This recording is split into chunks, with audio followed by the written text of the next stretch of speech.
Pela primeira vez em 26 anos, a mulher que testemunhou tudo aceita falar diante das câmaras. Teresa Vilaverde, cineasta e antiga colaboradora de João Canijo, quebra o silêncio sobre aquela reunião secreta no Ministério da Cultura em 1997.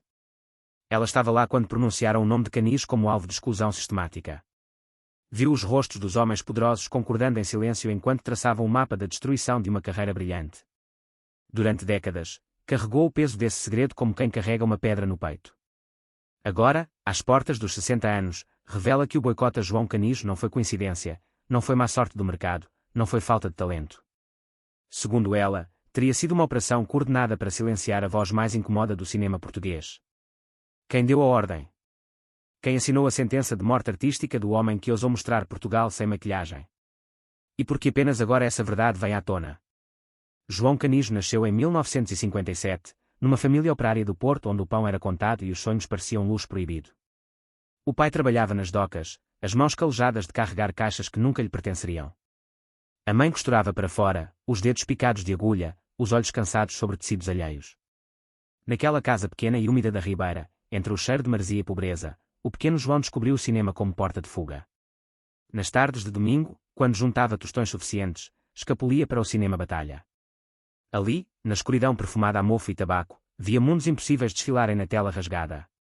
Não eram os heróis americanos que o fascinavam. Eram os rostos cansados dos filmes italianos, as ruas sujas do neorrealismo, a beleza brutal da vida como ela realmente é. Aos 15 anos, João já sabia que não queria filmar sonhos cor-de-rosa. Queria filmar a verdade, mesmo que essa verdade ardesse nos olhos de quem a visse. E arder iria. Porque naquela mesma noite em que decidiu tornar-se cineasta, viu o pai chegar bêbado e bater na mãe enquanto ela costurava. Foi então que jurou mostrar o Portugal que todos fingiam não ver. Nos anos 70, após a Revolução dos Cravos, Portugal respirava ares de liberdade recém-conquistada. As universidades ferviam de debates, as ruas enchiam-se de manifestações, a cultura explodia em todas as direções. João Canijo entrou para a Escola Superior de Teatro e Cinema de Lisboa em 1976, trazendo na bagagem a rudeza do Porto e a fome de quem cresceu olhando a vida de baixo. Enquanto seus colegas discutiam teorias francesas e citavam Godard em festas regadas a vinho barato, Canijo permanecia calado, observando. Ele não vinha de uma família que discutia cinema ao jantar. Vinha de uma família que discutia se haveria jantar. Essa diferença marcou para sempre seu olhar.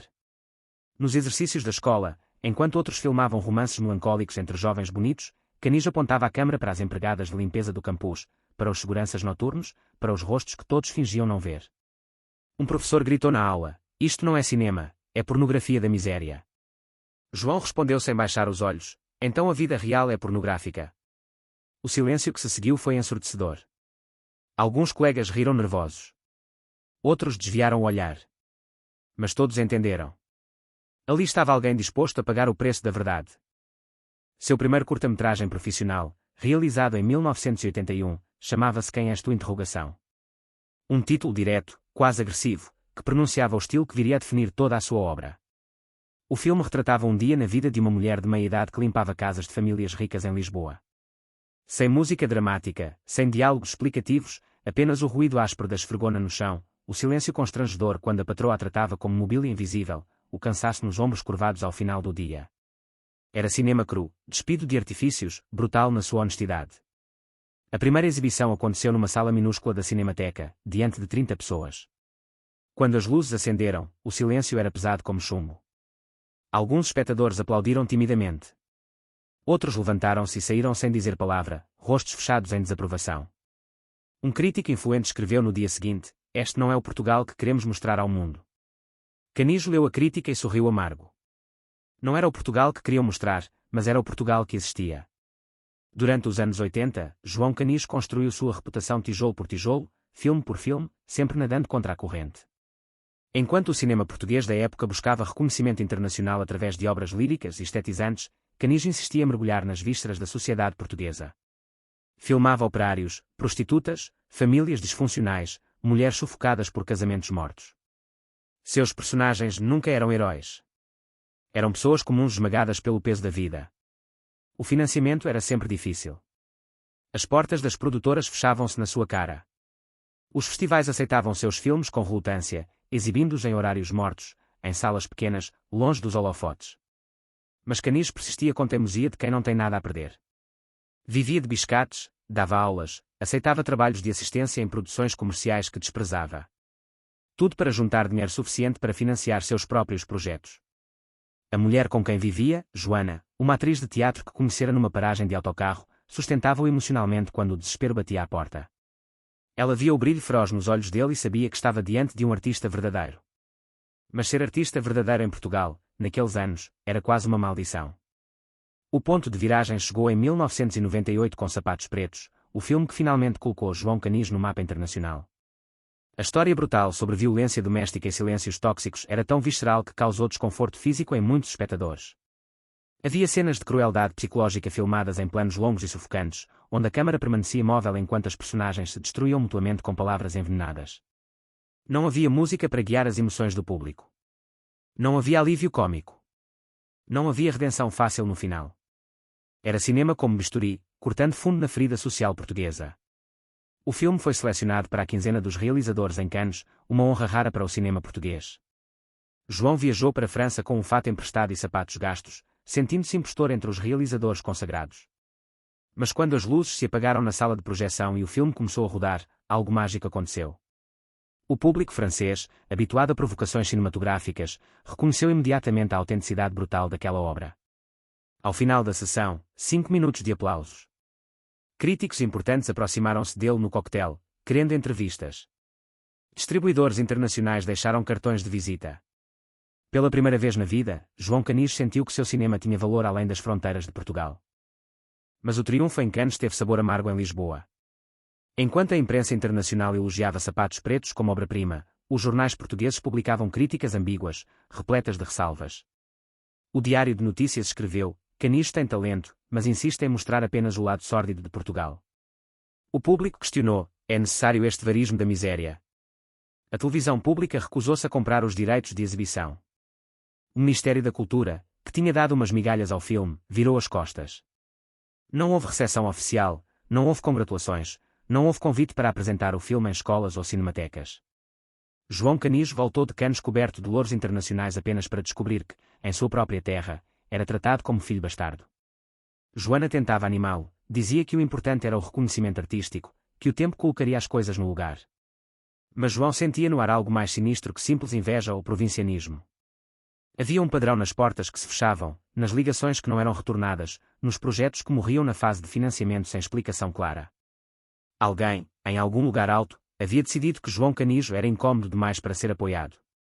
Os anos de 1994, 95 e 96 foram de uma produtividade criativa extraordinária. João Canis escrevia freneticamente, projetava filmes ambiciosos, sonhava grande. Tinha na gaveta 3 argumentos prontos, cada um mais ousado que o anterior. Um deles, chamado provisoriamente de Filha da Mãe, contava a história de uma juíza de tribunal de família que, por ironia cruel, tinha a própria filha viciada em heroína e a própria vida conjugal em destroços. Era um retrato devastador da hipocrisia da classe média portuguesa, daqueles que julgam os pobres enquanto escondem os próprios esqueletos no armário. João sabia que esse filme podia ser sua consagração definitiva. Procurou financiamento em todas as portas possíveis. O Instituto do Cinema recusou o projeto alegando falta de interesse comercial. A RTP desconversou educadamente. Produtoras privadas diziam que era arriscado demais. Sempre a mesma resposta vaga, sempre o mesmo sorriso amarelo. João começou a notar um padrão ainda mais perturbador.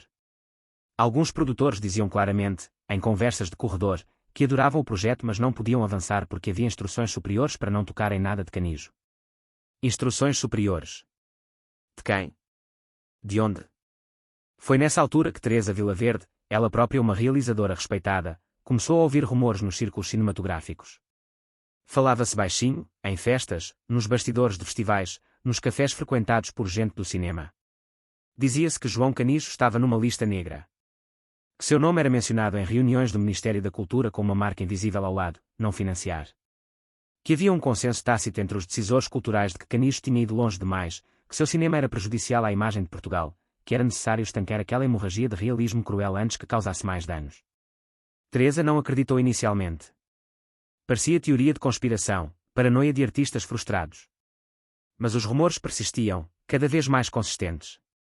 Um técnico de som amigo contou que ouvira, numa festa em casa de um diretor do Instituto do Cinema, uma conversa explícita sobre a necessidade de conter Canijo.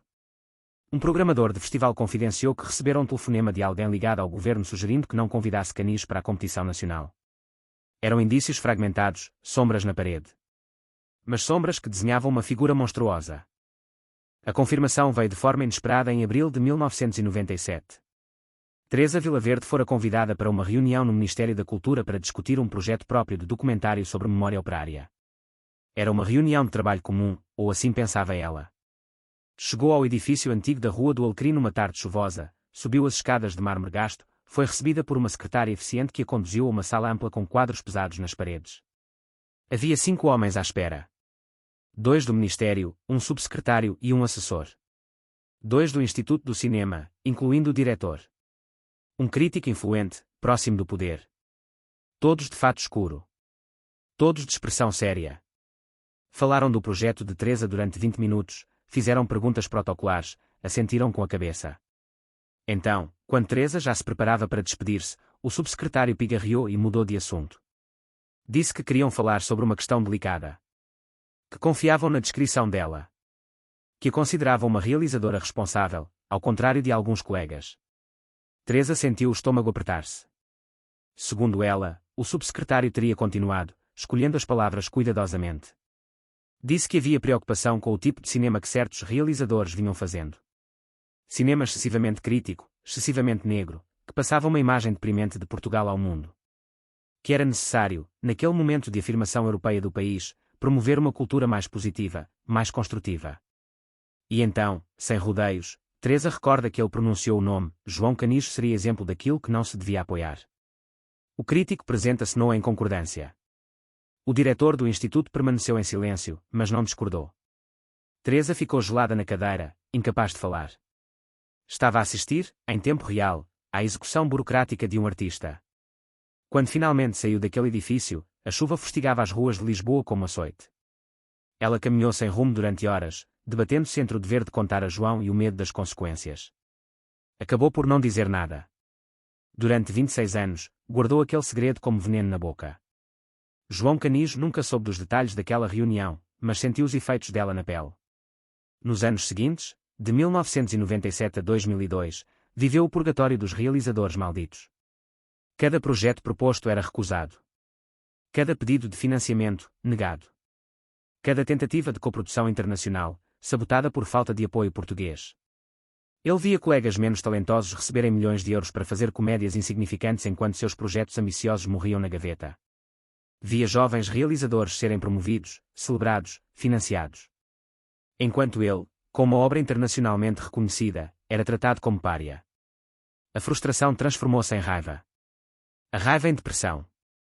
Joana via-o definhar emocionalmente, passar noites em branco, beber mais do que devia. Ela implorava que ele fizesse concessões, que suavizasse o discurso, que aceitasse fazer um filme mais leve para voltar ao sistema. Mas João não sabia fazer concessões.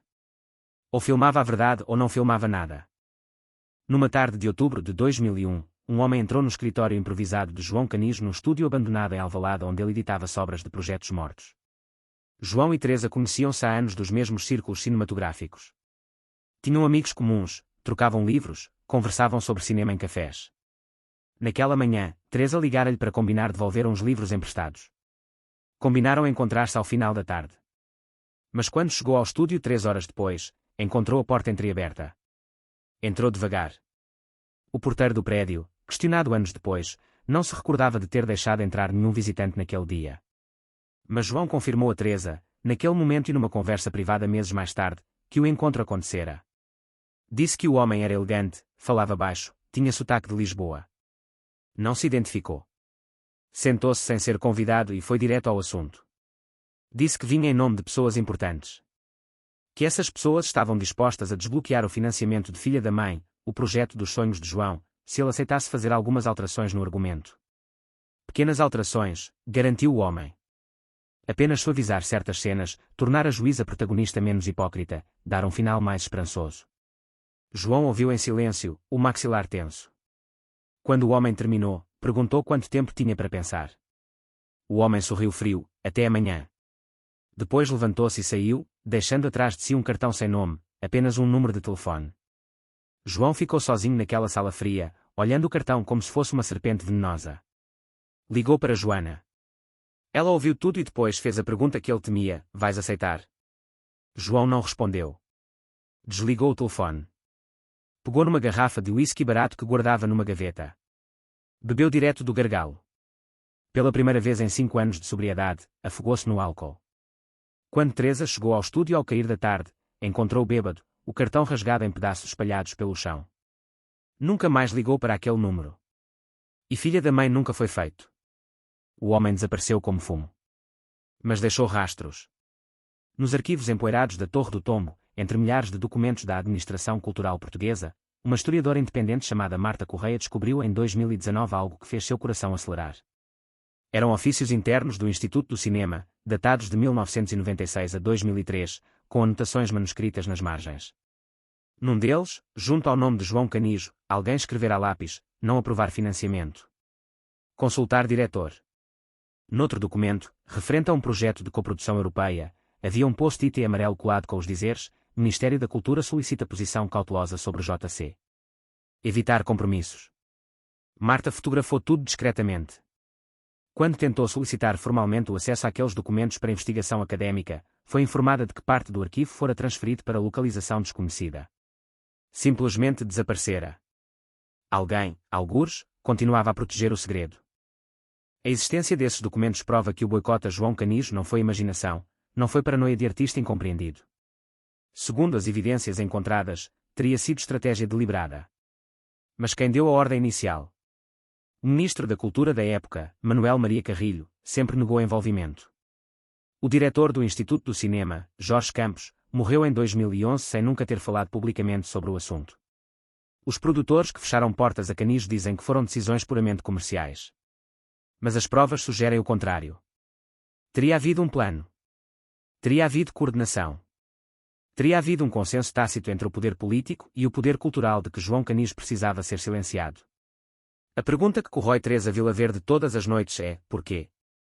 O que havia nos filmes de Canijo que assustava tanto os poderosos? Era a exposição da violência doméstica que o Estado fingia não ver. Era a crítica implícita ao machismo estrutural da sociedade portuguesa. Era o retrato cru da miséria que envergonhava a imagem de Portugal próspero que se vendia à Europa. Ou era simplesmente o medo de um artista que não se dobrava, que não pedia licença, que filmava a verdade nua mesmo quando essa verdade era feia e dolorosa? João Canijo conseguiu realizar Filha da Mãe apenas em 2005, depois de anos batendo de porta em porta, depois de aceitar um orçamento miserável financiado por fundos europeus diretos que não passavam pelo crivo português. O filme foi um triunfo em Veneza, conquistou prémios internacionais, foi vendido para dezenas de países. Em Portugal, teve estreia discreta em 3 salas, publicidade zero, críticas mornas. A RTP comprou os direitos de televisão por valor simbólico e exibiu o filme às 2 da manhã de uma quarta-feira de agosto, quando metade do país estava de férias. Foi o último grande filme de João Canijo. Depois disso, ele realizou mais 3 obras, todas com financiamento externo, todas ignoradas em Portugal, todas celebradas lá fora. Tornou-se profeta sem honra na própria terra. Em 2015, numa entrevista rara, disse: Portugal não me quer. E eu cansei de insistir. Mudou-se para a França. Vive hoje numa casa pequena nos arredores de Lyon, dá aulas ocasionais numa universidade, raramente fala português. Joana ficou em Lisboa. O casamento não resistiu ao exílio. Teresa Vilaverde carrega a culpa de não ter falado. Quando Canijo partiu para a França, ela escreveu-lhe uma carta longa contando tudo sobre aquela reunião em 1997. Nunca enviou. A carta está guardada numa gaveta, amarelecendo. Em 2022, quando lhe pediram esta entrevista, hesitou durante meses. Depois pensou: já passou tempo suficiente. Os culpados estão mortos ou reformados. As vítimas merecem que a verdade venha à luz. E João merece que o país saiba que não foi falta de talento, não foi falta de público, não foi incapacidade de adaptação. Segundo as evidências recolhidas, teria sido boicote deliberado, frio, coordenado. Teria sido uma máquina burocrática de silenciamento operando nas sombras. Teria sido o Estado português, através dos seus tentáculos culturais, decidindo quem tinha direito a existir artisticamente e quem devia ser apagado. Teresa olha para a Câmara com olhos marejados e diz: destroem um artista e chamam a isso normalidade administrativa. É assim que as ditaduras culturais funcionam.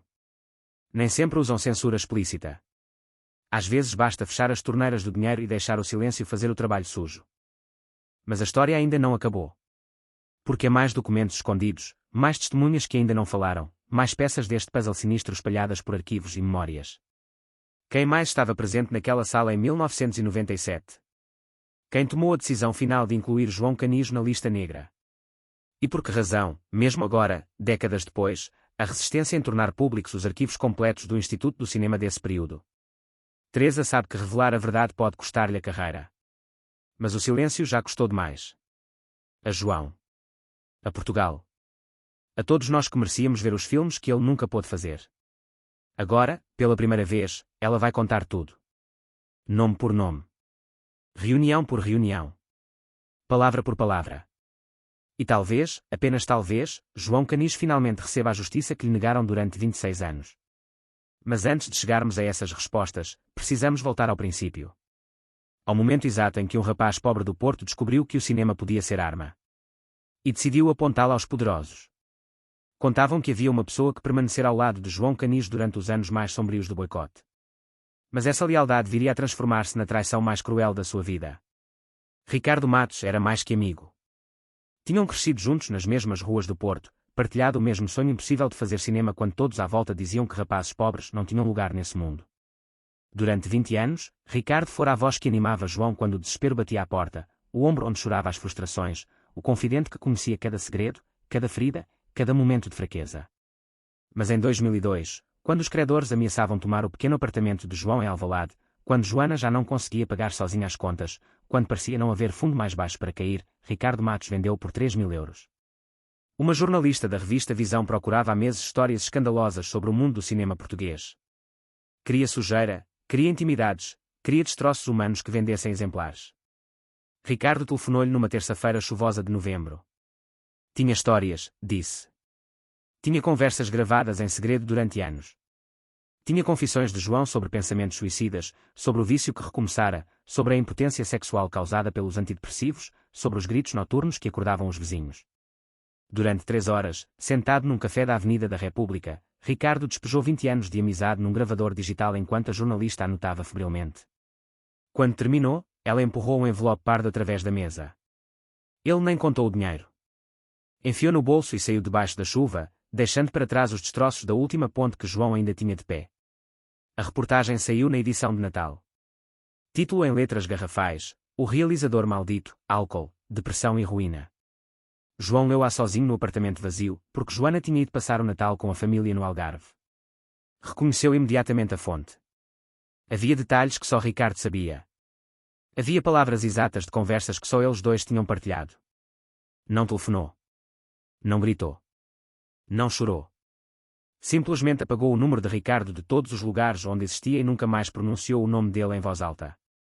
Mas a ferida dessa traição sangrou durante anos, mais profunda que qualquer boicote ministerial. Porque os inimigos espera-se que ataquem. Mas quando é o irmão que enfia a faca, a dor não tem nome. A reportagem da Visão teve consequências devastadoras que Ricardo Matos jamais imaginara quando vendeu as confissões do amigo por migalhas. Os produtores que ainda hesitavam em trabalhar com Canijo usaram aquelas páginas como justificação perfeita. Como financiar um homem instável, potencialmente suicida, viciado? As seguradoras recusaram-se a cobrir rodagens onde ele estivesse envolvido. Festivais de cinema que tinham mostrado interesse em retrospectivas cancelaram os planos discretamente. O próprio João entrou em espiral descendente ainda mais violenta. Se antes bebia para esquecer o boicote, agora bebia para esquecer a traição. Se antes lutava para manter alguma dignidade, agora deixou-se afundar. Joana voltou do Algarve em janeiro de 2003 e encontrou-o no chão da casa de banho, inconsciente, rodeado de comprimidos vazios. Não foi tentativa de suicídio, diriam depois os médicos no Hospital de São José. Foi negligência autodestrutiva, mistura perigosa de álcool com ansiolíticos. Mas a fronteira entre uma coisa e outra é fina como lâmina de barbear. João ficou internado 10 dias. Quando saiu, magro como cadáver, os olhos fundos em órbitas escuras, Joana disse as palavras que ele sabia que viriam mais cedo ou mais tarde: não consigo mais. Amo-te, mas não consigo ver-te morrer devagar. Ela fez as malas naquela mesma noite. Levou apenas a roupa e os livros. Deixou os móveis, as fotografias, as memórias. João ficou sozinho naquele apartamento que ecoava vazio, rodeado pelos fantasmas de todos os filmes que nunca fizera, de todas as batalhas que perdera, de todas as pessoas que o tinham abandonado. E pela primeira vez em 25 anos de carreira, pensou seriamente em desistir de tudo. Não apenas do cinema. De viver. Teresa Vilaverde descobriu o estado de João através de conhecidos comuns. Telefonou-lhe insistentemente durante uma semana até ele finalmente atender. A voz do outro lado era um sussurro rouco, irreconhecível. Ela não perguntou se ele estava bem. A resposta era óbvia. Perguntou se podia visitá-lo. João disse que não queria ver ninguém. Ela foi na mesma. Bateu à porta durante 10 minutos até ele abrir, descalço, de roupão sujo, barba de semanas. O apartamento cheirava a mofo e abandono. Teresa entrou sem pedir licença, abriu janelas, tirou garrafas vazias, fez café. Sentou-se à frente dele na mesa da cozinha e disse as palavras que mudaram tudo: eu sei porque te fizeram isto. Eu estive lá quando decidiram destruir-te. João olhou-a sem compreender. Então Teresa contou. Pela primeira vez em 6 anos, quebrou o silêncio sobre rumores que ouvira nos corredores do poder em 1997.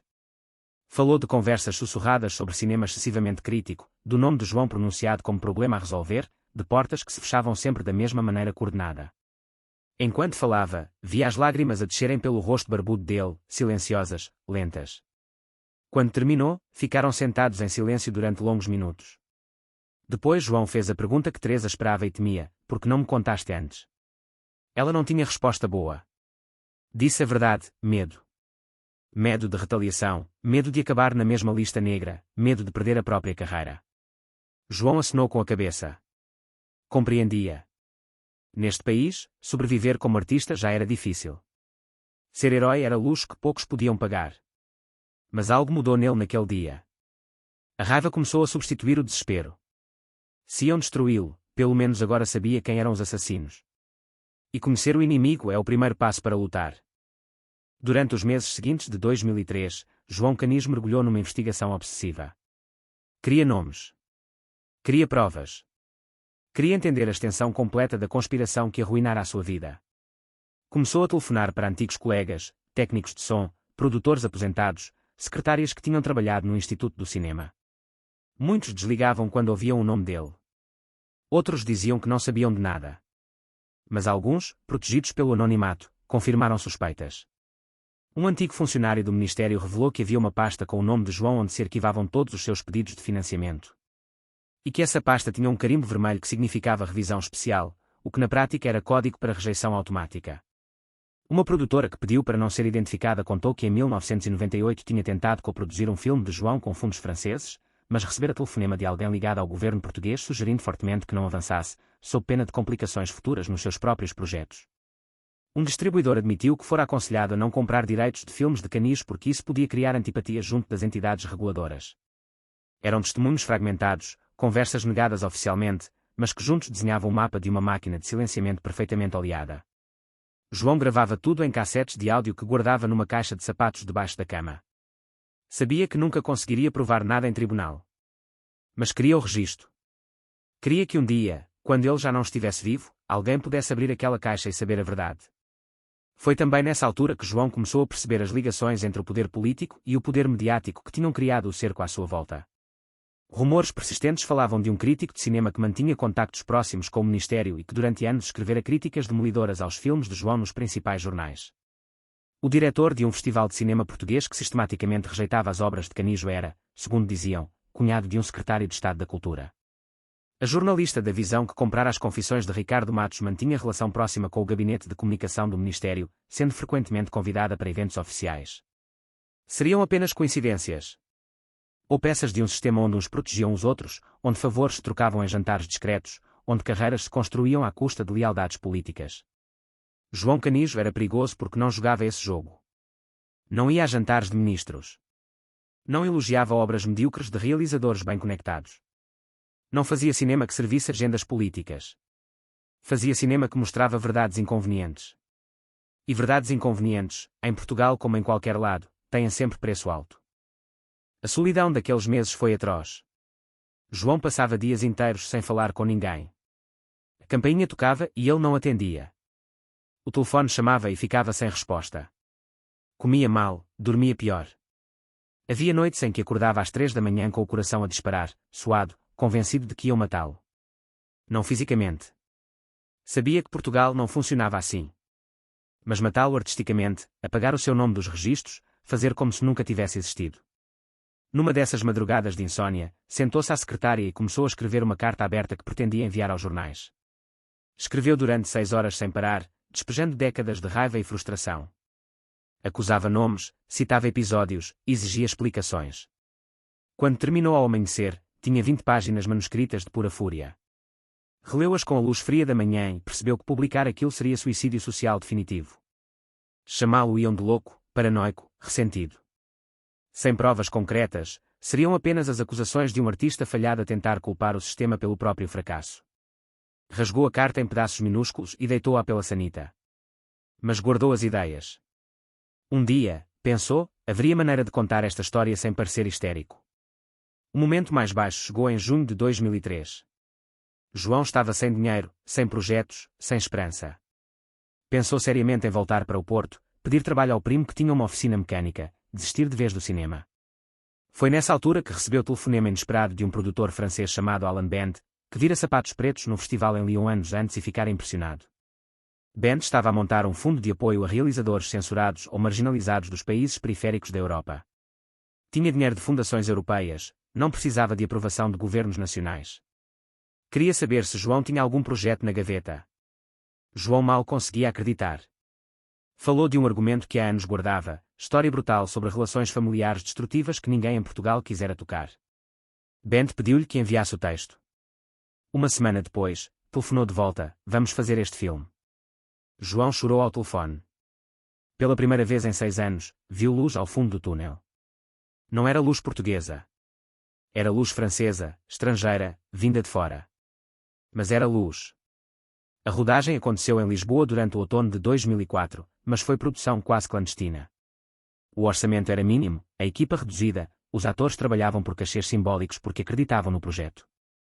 João filmava como homem possuído, sabendo que talvez fosse a última oportunidade de fazer cinema à sua maneira. Havia dias em que rodavam 18 horas seguidas, sobrevivendo a café e sandes. Mas havia também felicidade estranha naquela precariedade. Sem pressões de produtores portugueses, sem interferências de institutos de cinema, sem necessidade de agradar comissões de financiamento, João era finalmente livre.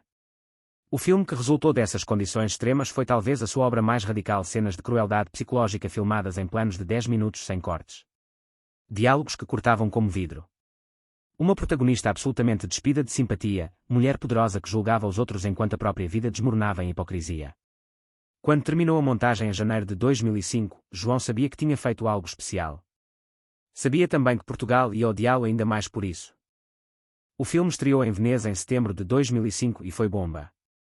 Críticos italianos chamaram-lhe obra-prima brutal. Franceses compararam João a Pialati e Cassavetes. Alemães escreveram ensaios sobre a coragem de filmar o infilmável. O filme ganhou prémio especial do júri e foi vendido para 32 países. João esteve presente na premiere, de fato emprestado outra vez, sentindo-se impostor entre as celebridades. Mas quando as luzes se apagaram e o filme começou, e quando no final houve 7 minutos de aplausos em pé, algo dentro dele cicatrizou. Não estava louco. Não era mau realizador. O problema nunca fora ele. Fora sempre o sistema português que não suportava espelhos. A estreia em Portugal foi agendada para janeiro de 2006. O distribuidor conseguiu apenas 3 salas em Lisboa, 2 no Porto, nenhuma no resto do país. Não houve antestreias para jornalistas. Não houve entrevistas em televisão. Não houve críticas nos principais jornais antes da estreia. O filme simplesmente apareceu em cartaz numa quinta-feira fria e desapareceu 3 semanas depois. João não foi à estreia. Ficou em casa, sozinho, a beber vinho barato e a ver filmes antigos na televisão. Teresa telefonou-lhe para dizer que, contra todas as expectativas, a sala estava cheia, que o público tinha aplaudido aquele filme que ninguém queria financiar. Ele agradeceu e desligou. Já não acreditava em vitórias portuguesas. Naquela noite, alguém se escondia na última fila do São Jorge. Uma presença que João nunca saberia. Ricardo Matos comprara bilhete com nome falso e sentara-se onde ninguém o reconhecesse. Viu o filme em silêncio, as mãos a tremer no colo. Quando acabou e as luzes acenderam, saiu rapidamente antes que alguém o identificasse. Caminhou pelas ruas de Lisboa durante horas, debatendo-se com o que sentira. O filme era genial. Era tudo aquilo que João sempre prometera fazer e finalmente conseguira. E Ricardo sabia, com certeza absoluta e dolorosa, que a traição que cometera 3 anos antes tinha contribuído para quase destruir aquele talento. Naquela noite, Ricardo Matos sentou-se num banco do Jardim da Estrela e chorou como não chorava desde criança. Pensou em telefonar a João, pedir desculpa, tentar explicar o inexplicável. Mas sabia que não havia perdão possível para o que fizera. Alguns atos matam amizades tão completamente que nem sequer deixam cadáver para enterrar. Os 3 anos seguintes, de 2006 a 2009, foram de errância existencial para João Canijo. Conseguiu financiamento francês para mais 2 projetos, ambos rodados em Portugal mas ignorados pelos distribuidores portugueses. Vivia entre Lisboa e Lyon, sem pertencer verdadeiramente a nenhum dos 2 lugares. A sua saúde física começava a deteriorar-se. Problemas hepáticos causados por anos de álcool. Insónias crónicas. Dores nas costas que os médicos não conseguiam diagnosticar mas que João sabia serem psicossomáticas. O corpo a manifestar décadas de tensão e raiva reprimidas. Durante a rodagem de 2008, passou 5 dias seguidos sem dormir, filmando de madrugada cenas que exigiam das atrizes confissões brutais sobre maternidades falhadas. Uma técnica de som abandonou o set a chorar. Outra ameaçou processá-lo. João nem reagiu. Estava além do cansaço, além da raiva, num lugar vazio onde só existia a necessidade obsessiva de capturar verdade crua na película antes que o corpo desistisse completamente. Foi Teresa quem o impediu de desistir. Ela própria enfrentava dificuldades na carreira, não ao nível de João mas suficientes para perceber que o sistema cultural português era máquina de moer artistas incómodos. Telefonavam um ao outro tarde da noite, conversas longas sobre o sentido de fazer cinema num país que não queria ver-se ao espelho. Teresa guardara durante todos aqueles anos anotações sobre rumores e suspeitas que nunca se atrevera a tornar públicos. Numa dessas conversas noturnas em 2008, mencionou a existência desses registros. João pediu-lhe que os partilhasse. Ela recusou. Disse que um dia, quando o tempo fosse certo, revelariam tudo. João não insistiu. Confiava nela como não confiava em mais ninguém desde a traição de Ricardo. Em 2010, João tomou decisão radical, mudou-se definitivamente para a França. Alugou casa pequena nos arredores de Lyon, aceitou posto de professor numa universidade de cinema, começou a dar aulas sobre realismo cinematográfico a estudantes franceses que mal sabiam onde ficava Portugal. Era exílio oficioso. Não disse a ninguém que estava a partir para sempre. Simplesmente foi-se, deixando para trás um apartamento em Alvalade cheio de caixas de filmes inacabados e cassetes de áudio com testemunhos que ninguém acreditaria. Teresa ajudou a arrumar as coisas. No último dia, sentados no chão vazio da sala, entre caixas de cartão e memórias empacotadas, João fez-lhe uma pergunta que a assombrou durante anos: achas que algum dia Portugal vai reconhecer o que me fizeram? Teresa não soube responder. Abraçou em silêncio enquanto lá fora Lisboa continuava indiferente, uma cidade que engolia artistas e cuspia esquecimento. Nos 12 anos seguintes, João Canijo viveu vidas duplas. Em França era professor respeitado, realizador cult com seguidores dedicados, nome presente em retrospectivas e cinematecas. Em Portugal era praticamente apagado da história do cinema nacional. Livros sobre cinema português dos anos 90 e 2000 mencionavam-no em notas de rodapé ou simplesmente omitiam-no. Festivais faziam panoramas do cinema português sem incluir um único filme seu. Estudantes de cinema em Lisboa mal conheciam o nome. Era morte por esquecimento, método eficaz PO.